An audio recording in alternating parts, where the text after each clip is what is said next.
NEET தேர்வு முறைகேடுகளை எதிர்த்து காக்ரோச் ஜனதா பார்ட்டி அப்படிங்கிற கட்சியை சேர்ந்த இளைஞர்கள் டெல்லியில கடுமையான போராட்டத்துல ஈடுபட்டு இருக்காங்க. இந்த போராட்டத்தை பலவீனப்படுத்தணும் அப்படிங்கிற நோக்கத்துல தான் ராகுல் காந்தி அவர்கள் பிரதமர் மோடியின் வீட்டின் முன்பு போராட்டத்தில் ஈடுபட்டார் அப்படின்னு ஆம் ஆத்மியை சேர்ந்த டெல்லி முன்னாள் முதலமைச்சர் அதிசி அவர்கள் குற்றம் சாட்டியிருந்தாங்க.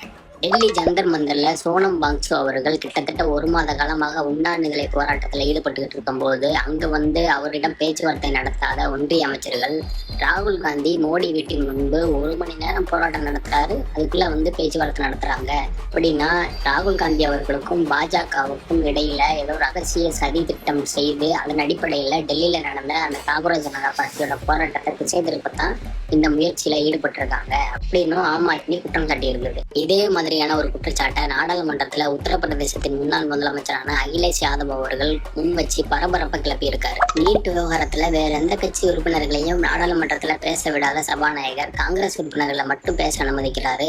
அவங்களுக்கு மட்டும் பாஜக அமைச்சர்கள் பதில் சொல்றாங்க அப்படின்னா பாஜகவுக்கும் காங்கிரஸுக்கும் இடையில ஏதோ ரகசிய ஒப்பந்தம் இருக்கா அப்படின்னு அகிலேஷ் யாதவ் கேட்டிருக்காரு. இதுக்கு ராகுல் காந்தியோட பதில் என்ன? What is the reason?